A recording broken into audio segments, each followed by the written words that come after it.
It might be sunny, but it's not convertible weather. It's absolutely freezing. Can you see my breath? So I thought, as it's not actually raining, I'm going to go and do a few more of the jobs I didn't finish on part 927 of making the convertible nice. I'm currently testing the heater. Now, before we get into today's video, I just want to say a quick thank you to Diamond Bright, our regular channel sponsor, for continuing to support the nonsense we do here on Furious Driving. If you want to check out their link to their website in the description below, you will find a plethora of excellent car cleaning and paintwork protection products down there. I used interior cleaner to resurrect this car's disgusting interior. I've used their leather feed and cleaner to go a long way to bring back the leather hide on these seats as well, which were left out in the sunlight for many years. So they were hard and crispy and cracked. They're now becoming actually quite supple and nice to sit in. So this entire car has been transformed by Diamond Bright products. If you want to see what they can do for you, hit the link in the description below. So let's crack straight on with an easy one. So first of all, we've got the armrest top, which I've repaired indoors last night. The hinge had rock solid, rusted solid completely. You couldn't move it at all. And in addition to that, where the hinge screws into the plastic of the armrest top, that plastic bit had snapped. So overnight, I left it covering in Q-bond, which is the stuff I did the wheels on the coupe wheels. I think I've got the aluminium set of that, and there's a black plastic repair kit, so I did a bit of repair on that. That's now rock solid, so I can screw this back on. I have an armrest which looks a delight, although these screws are kind of rusty. I should probably get a screwdriver for this, really. And that's one job done already. You're 30 seconds into the video and I've completed a task. Now that's efficiency and value for money. I hope you're proud of that. I'm going to get a screwdriver and tighten that down, but boom, done. Ha! Some people change engines. I do 2 tiny screws up and a bit of glue. Right, let's do something else. More impressive than that. Now, while I had this thing in pieces, or well, I should say whilst it actually was physically in pieces, I cut off this little trim bit of oversized material, which sits kind of as a little tag inside there, because I'm going to get a leather colouring kit for these seats, so I can recolour them, fill the cracks, make it an awful lot nicer, because these seats have got the potential to be very nice indeed. They're not actually cracked or ripped at all, but they are scuffed, and that's repairable. So I'm going to get a colour kit, using that, sending that off to whatever company I choose to do that with, so they can colour match it, and then these seats are going to come back exactly as they are. Speaking of colour matching, I'm going to colour match this leather gaiter in a second as well, because I got some black colour match from when I did the coupe seats a while ago. Right, so let's do a quick clean up job on this gaiter here. Ooh, what's that from? Oh, broken plastic. So we start off, I've done this a few times now with the coupe's half leather seats, and I've done the kind of half leatherette vinyl surrounds on the half leather cover of the Mini. It's the same situation. It's got fabric centres, half leather outers. So I've done both of those cars with this stuff, which is a very dark grey black, probably slightly greyer than this is like a pure black. In fact, I'll need to get another one of these kits for the Alpha, because there's a tiny weeny bit of scuffing on the driver's seat of the Alpha, which I could do with just tidying up. It's not a big deal, but it would certainly improve it. So that's alcohol cleaner, which gets all the grease and dirt off. Then we go in. It's really simple stuff to apply. I'll give it a little shake. Leather colorant, not black currant, black colorant, and just sponge it on. Simple as that, really. And don't let it fall over on the carpet, because it will ruin the carpet. The dye may have dyed in this, it's not really dyeing it black at all. Or the pigment may have settled to the very bottom, because it's not really doing very much. Oh yeah, you can feel the pigment at the bottom of it. Let's give it more of a shake. This is quite old now. I forget how many years, it must be 4 or 5 years old, I reckon.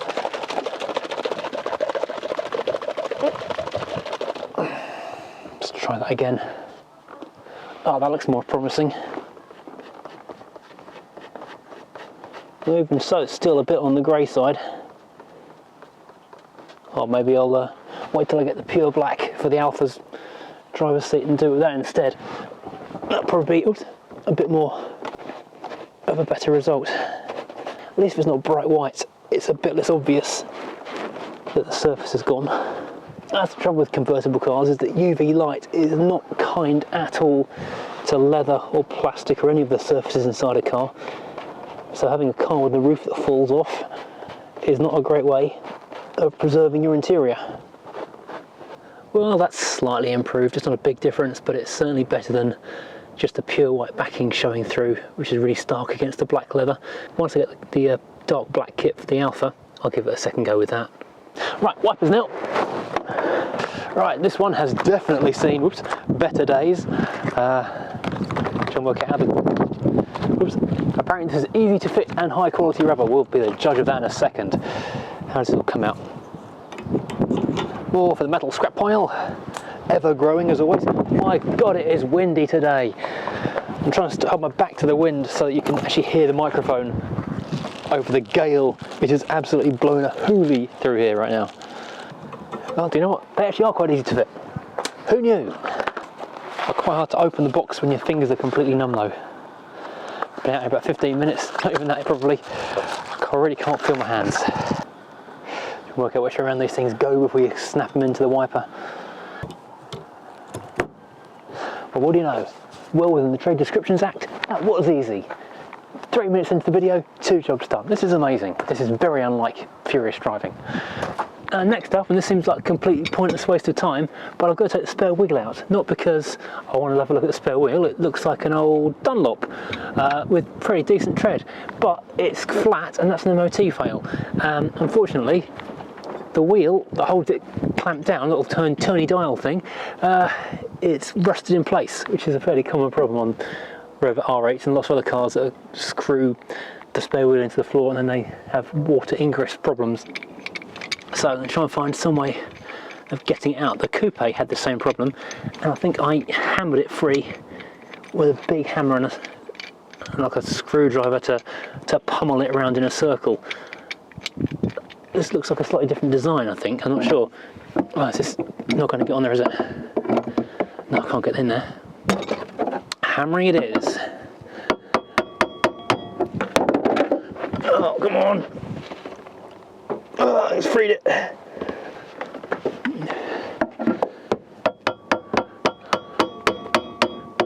That's it. Percussive maintenance at its best. Oh, dear me. Oh, God, maybe not. Oh, come on. Oh, God, that's more struggle than it's worth. Well, that took slightly longer than intended because once I got the compressor out, I basically went around and did the tyres on everything. The Alpha, the new Mercedes, and the front tyres of that new Mercedes C-Class. If you're planning on running fast and loaded, 48 PSI, that's loads. It's like truck tyre pressure. Yeah, so I went around and did all the cars that are here. So it took well longer. Now I'm mopping out the water that had collected in here. Because water, I think when the side windows are down, water blows up under the cover if the rain is in the right direction. Very annoying. Ah, we've got a drain hole that's rotted out here. Hadn't noticed that before. This is a drain plug. I don't think that's an MOT fail because that's just a plug. But I'll see if I can find a plug from somewhere to replace that. Looking at that, that's really quite circular. I think someone has drilled that to help drain the boot, and then it's just rotted from there. Right, let's get this wheel back in here. I was looking for the date on it, but I couldn't find it. There will be a Best Buy date on this tyre somewhere, but it's kind of too cruddy to, not cruddy, just collected grime embedded in the sidewall.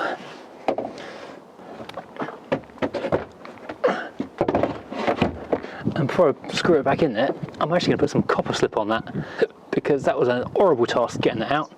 And the next time this comes out potentially could be if there's a puncture and you don't want to be stuck at the side of the road and not able to get a spare wheel out. That'd be really no fun.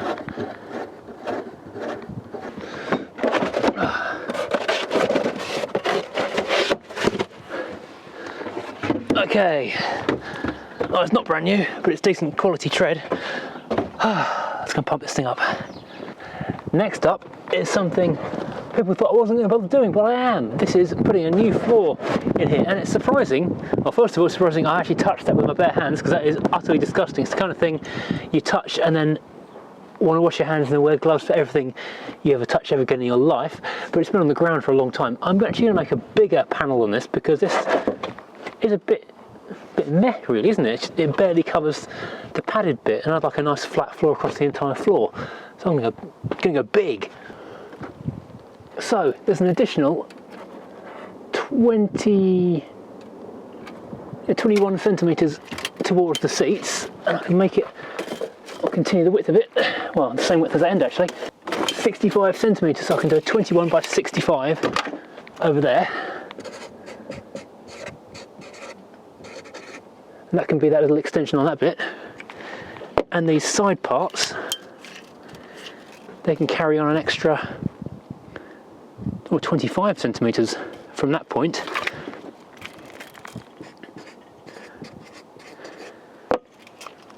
Oops. 24 centimetres from there. An angle to there. Right, and this side. Right, so this isn't quite as wide as I'd anticipated, so I'm not going to be able to do quite the width I'd anticipated either. So I've put this dead centre in here, and I can mark off these shapes.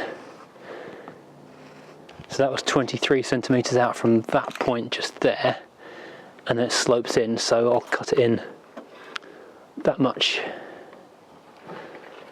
and that should give me the clearance, the clearance I need. It's only hardboard, so I can trim it some more if I need be, but it'll look a lot neater. Give me a much nicer floor, because the floors in these R8s are pretty rubbish in the boot, because it only covers a tiny bit and it's all just wonky and wobbly. Makes it all feel a bit cheap, really.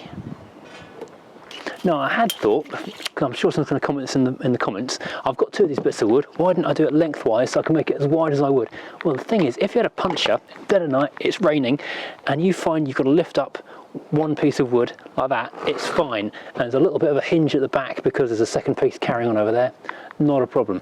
If you've got two bits of wood, you've either got to kind of struggle and lift them both at the same time, or kind of hinge one, and they're going to get on your nerves and be really annoying. So I'm going to do it this way and have it slightly narrower. That's the thinking here. I'll mark just here where that ran out. So you didn't know this was a woodworking channel as well now, did you? And skill, was it ever a less appropriately named tool?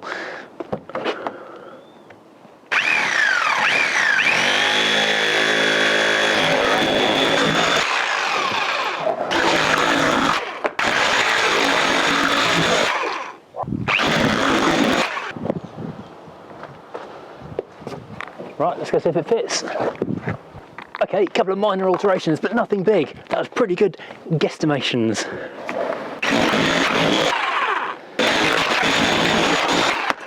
Nearly there, just need to put a little trim of this bit here, because that little corner catches, and make a handle in it. There we go. Just need a finger hole, really. And that's that side done. Now, the little other bit. Okay, version B, it's hard to lift. I need to move this up a little bit. Well, this is virtually the right width, so I'm just going to take this bit here, which is about 11 centimetres, plus the extra 20, so 31, and cut it off straight just there. Easy. Oh, that's actually quite tidy. I'm not unimpressed at that, and that hinges up. Whoops, I'll put this in the right place. This hinges up, so the spare wheel is still easily accessible, and I'm going to make a gaffer tape hinge. When a gaffer tape isn't massively professional, it does solve everything. Unfortunately, I've run out of gaffer tape, I've just realised, so it's on my shopping list. Always buying more gaffer tape, more brake cleaner, and more cable ties every time I go to the store, because you never know when you're going to need some more of it. So I'll just make a gaffer tape hinge both sides of that joint there, and that'll be solid. And that's quite a nice big boot floor. Now, where's the carpet gone? I cleaned the front quite effectively, the back still looked pretty grim. Oh, it's bent down out of the wind. And someone said, why don't you just jet wash it, in the comments? And I replied, Yeah, that sounds like a pretty solid idea actually. So I'm going to jet wash it.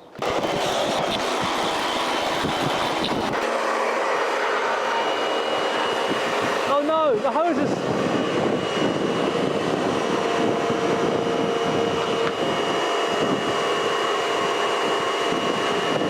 The hose has sprung a leak. This isn't good.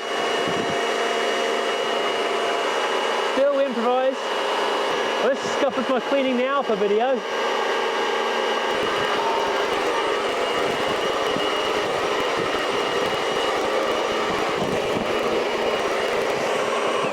Well, apart from that bit of old hardboard, which is well and truly baked in there, that's come off pretty good actually. The mould's all gone. I do though need to go and add a new hose pipe to my pressure washer, to my Christmas list. Let's hope Father Christmas is listening. I'll be honest, the reason I'm doing this stuff today, not carrying on with the V8, is because I didn't want to go down to home base today, or go in the only shops actually on Christmas Eve, and go hunting through the crowds. So that can wait until after Christmas. Right, so the carpet's now drying, gaffer tape on the way, well, shopping expedition on the way. Need to drill out these and tap them, maybe before it rains. It's going to rain pretty soon.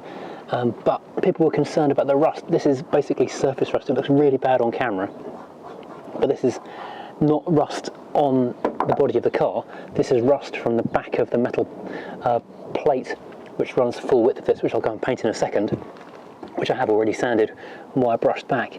So this is not anything to worry about. This is actually just rust residue, basically, an imprint in the paint, so don't need to be concerned about it. It does look awful on camera though. So yeah, we need to not concern ourselves with this. Incidentally, I have got an M6 tap ready to go, and I need a 5mm drill bit to go on that. Oh, it's so windy. It's horrible. It's going to rain soon as well. This might be a shorter video than I planned.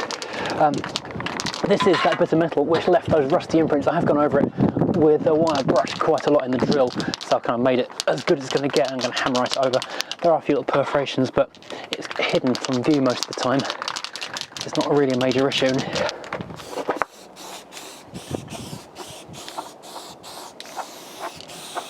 Because it's parts like this that mean cars like this stop being viable and don't get restored and get broken, because once these are rusted out and gone, there is no replacements for them. You can't buy these parts anymore apart from breakers, and pretty much all the cars that have them on, they've rusted out on. So you're kind of screwed. You've got to just save whatever you've got and make the best of it. Well, that we can leave to dry, and maybe I'll give it a skim of filler to make it look a bit prettier, and paint over that a second time once it's all cured. So I think the last thing I'll do today before it absolutely tips with rain is sort out this door card, because this is unpretty. And that's just really irritating, that flapping around like that. By the way, I did order a radio connector for this thing, the BMW Rover hybrid, well, just BMW nicked by Rover. Cost all of £4, I think £4.50 off eBay. Trouble is though, it won't be here till after New Year, so January the 4th or 5th, I think they said. Ow! Try and remember where all the screws are on these things. There aren't many that hold these door cards onto the car. These ones never do anything. That one's kind of wonky. That's weird.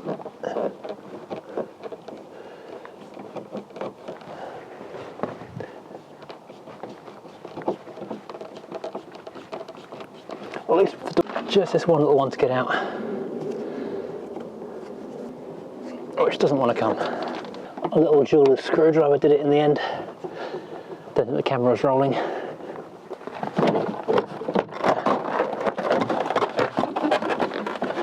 Okay, so now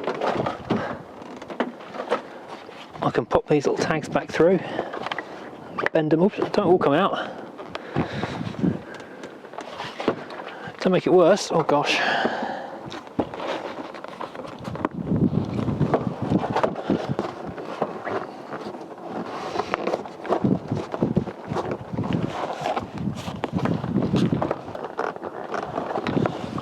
So what I'm doing, I'm not really narrating this very well, is I am bending the little tags to just slide through the holes as it offers up to the door. So we've got all of them coming through there, oops, into the right places. Just that last one there. Let's come back There we go. There's a big flat-headed screwdriver. Brilliant, perfection. So now I can just fold these tags over, and that nice leather pad is adhered correctly to the door card as it was intended. Apart from that one, which is bent weird, doesn't want to go through. Brilliant.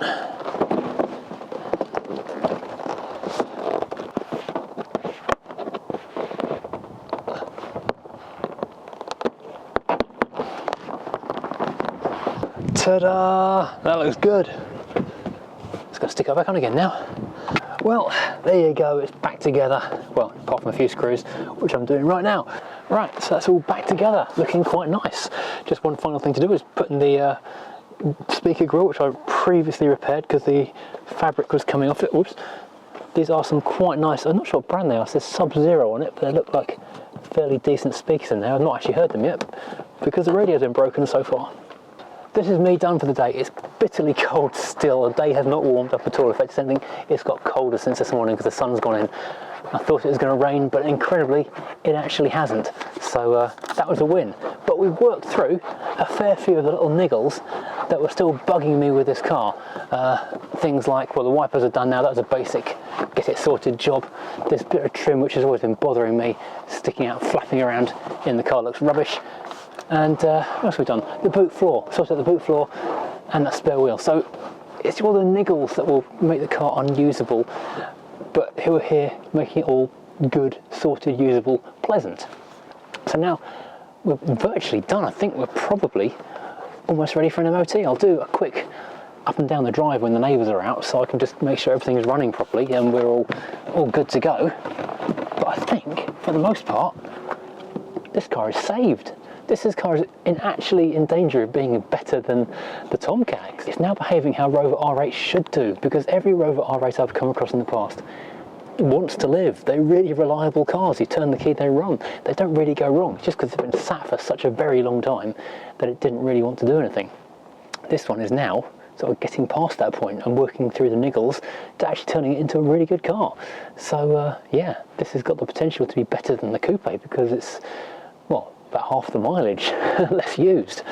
So I will say goodbye for now and happy Christmas. I hope you have a lovely present experience tomorrow with your friends, family, whoever else you're with. Enjoy your Christmas dinners and all the rest of it. I'm going to go thaw out with a bowl of soup and some crisps and a cup of tea, and I will see you again very soon indeed. Oh yeah, like, subscribe, all that kind of stuff, that matters. I'll see you very soon.